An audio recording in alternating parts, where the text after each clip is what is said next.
안녕하세요. 오늘은 2022년 1월 6일 목요일입니다. 오늘 말씀은 요한복음 14장 13절 14절입니다. 너희가 내 이름으로 구하는 것은 내가 무엇이든지 다 이루어 주겠다. 이것은 아들로 말미암아 아버지께서 영광을 받으시게 하려는 것이다. 너희가 무엇이든지 내 이름으로 구하면 내가 다 이루어 주겠다. 요한복음 14장 13절 14절 말씀. 아멘. 오늘의 묵상은 따라 너는 나의 보석이란다 책 34쪽 능력 있는 기도를 해라 라는 제목입니다. 오늘 본문 중에 기도의 용사인 내 딸아 라는 말이 나옵니다. 이 말에 저는 두 사람이 생각났어요. 저희 친정엄마와 시어머니입니다. 일단 친정엄마께서는 휴대폰에 제 이름 대신 기도하는 딸이라고 저장을 해 놓으셨거든요. 그래서 가끔 그 사실이 상기되면 내가 기도하는 딸인가? 다시 생각해 보게 됩니다. 사실 제가 지난 몇 년 동안 소설을 썼어요. 진지하게 열정적으로 썼습니다. 그 신춘문예랑 그 출판사 신인문학상에도 계속 응모할 만큼 정말 치열하고 행복하고 또 아픈 시간을 보냈던 적이 있는데 그때 만났던 작가님들 중에 자기소개를 할 때 글 쓰는 누구누구입니다 라고 하시는 분들이 꽤 계시더라고요. 자신을 작가라고 말하기 위해서는 오늘도 썼다라는 사실이 굉장히 중요하다고 설명을 해주셨었어요. 그래서인지 저도 엄마랑 통화를 할 때마다 저를 돌아보게 되는 것 같습니다. 나는 오늘 기도를 했나? 내가 기도하는 딸이라고 불릴 수 있나? 이렇게요. 이번엔 시어머니요. 저는 시어머니를 정말로 사랑하거든요. 사실 며느리 중에 시어머니를 마음 깊이부터 사랑하는 사람이 많이는 없을 것 같아요. 사실 저도 그렇고 어머니께서도 그렇고 누구나 성격의 장단점이 있고 성향이 다르고 살아온 시간이 다르고 환경이 다르고 그래서 이렇게 특히 결혼으로 인하여 맺어진 관계는 편하기만 한 건 아니잖아요. 사실 어렵다고 하는 게 더 맞겠죠. 시어머니인데, 그쵸? 그런데 저는 어머니와 며느리의 관계를 뛰어넘어서 그 하나님 안에서 제 믿음의 멘토, 신앙의 어머니가 되어주시기 때문에 그래서 어머니와 함께 기도하고 말씀 보면서 그 삶의 순간순간 고비고비마다 진짜 영적으로 하나 되는 순간들이 있었기 때문에 그 어머니는 제게 어머니 이상의 존재가 되셨습니다. 어머니야말로 진짜 기도의 용사이신데 어머니를 보면서 이렇게 기도하는구나. 이렇게 하나하나를 다 하나님께 고백을 하는구나. 그래도 되는구나. 이렇게 하는 거구나. 이렇게나 솔직하게, 이렇게 간절하게, 이만큼이나 뜨겁게 기도하는 거구나. 이런 걸 다 배워가고 있습니다. 그래서 몇 년 전에 제 새해 소망이 어머니처럼 기도하면 바로 하나님과 통하는, 하나님과 친밀한 기도를 할 수 있는 사람이 되는 것. 이게 제 새해 소망인 적이 있었어요. 기도의 힘이 있는 사람이 되고 싶습니다. 지금도 이 소망은 계속 진행 중입니다.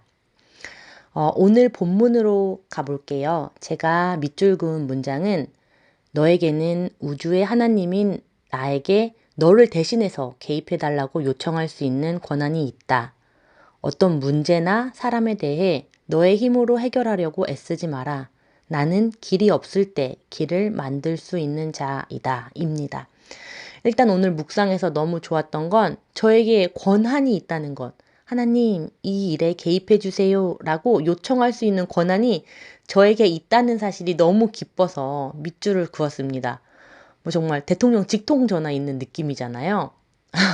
만약에 정말 예를 들어 내 아버지가 세계적인 사람이라서 내가 도와주세요 말만 하면 다 도와준다고 생각만 해도 마음이 좀 든든하고 걱정이 없을 것 같잖아요. 그런데 우주의 하나님, 천지 만물을 창조하시고 주재하시는 그 하나님께서 완전한 내 편이 되어 내가 그 딸이 되어 아버지께서 내 아버지가 되어 주셔서 내가 요청하기만 하면 움직이시고 일하신다고 생각하니까 마음이 너무 좋은 거예요. 생각해 보세요. 정말 편안해지지 않으시나요?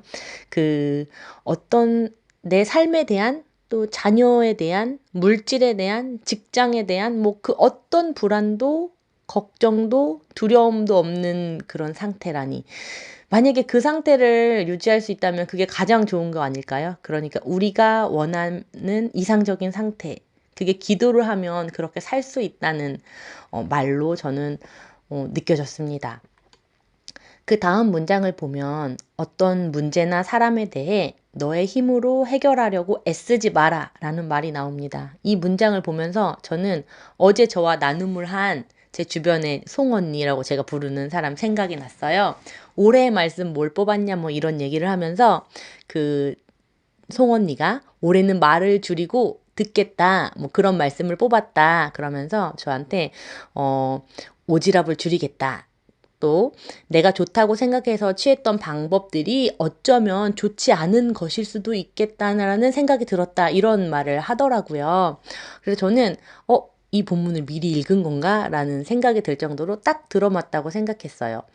직장에서의 관계든 아이를 기르면서 겪게 되는 문제든 그 어떤 것이든 상관없이 우리가 내 힘으로 문제를 해결하려고 애쓰지 마라 라는 문장은 아무것도 하지 말라거나 어떤 문제가 생겼는데도 방치한 채로 그대로 두라 이런 말은 아니겠죠. 그러면 어떻게 하라는 말일까요, 도대체? 저도 막 생각을 해봤어요. 물음표를 찍으면서. 내가 모든 걸 해결하려고 애쓴다고 해서 그것이 해결되지 않을 수도 있고, 오히려 더 악화될 때도 있고, 또 해결된 것처럼 보이지만 해결되지 않았을 수도 있고, 또 어떤 때는 그 문제 자체가 내 영역이 아닐 때가 있겠죠. 시간이 필요할 수도 있고, 하나님께서 역사하시기 위한 일일 수도 있고, 또 반대로 내가 이 문제를 해결할 수 있는 방법을 알고 있다. 내가 나서면 해결될 수 있다. 라는 생각이 오만이거나 착각일 수도 있을 것 같다는 생각도 해봤습니다. 또 내 에너지를 그 일로 다 소진해서 정작 내가 더 중요한 것을 놓치게 될지도 모른다는 말일 수도 있겠구나. 뭐 이런 생각도 해봤습니다. 여러 가지로 생각을 해보았어요. 오직 하나님만이 길이 없어 보일 때 길을 만드실 수 있는 분임을 믿어야 될 것 같습니다. 오늘의 마지막 문단은 기도의 능력을 과소평가하지 말라는 내용이 나오는데요. 기도의 능력, 저는 어렴풋이나마 기도의 힘이 얼마나 센지 함께하는 기도, 중보 기도가 정말 얼마나 막강한 파워를 가졌는지 여러 번 경험했기 때문에 앞서 말씀드렸듯이 기도의 용사가 되고 싶은 소망이 있습니다. 기도하겠습니다. 하나님 아버지, 오늘도 감사드립니다. 아버지의 이름으로 구할 때 아버지께서 다 이루어 주시겠다는 말씀을 붙잡고 기도드립니다. 하나님 아버지, 우리가 아버지께 감사를 올리고 회개를 하고 지금 저의 상황을 세세히 말씀드리고 나아갈 길을 구할 때 아버지 저에게 길을 보여주시고 빛을 밝혀주시옵소서. 능력 있는 기도를 할 수 있기를 원합니다.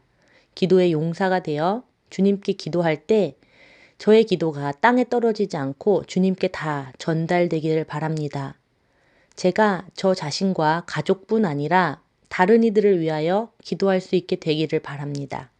힘든 사람, 아픈 사람, 기도가 필요한 사람들을 위해 함께 기도해주고 함께 울고 함께 웃는 그런 믿음의 딸로 살아가길 원합니다.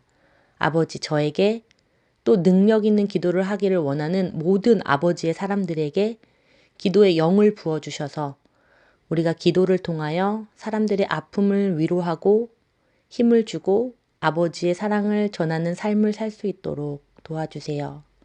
오늘 하루도 온전히 주님께 맡기며 살아계신 예수 그리스도 이름으로 기도드립니다. 아멘. 오늘도 샬롬입니다.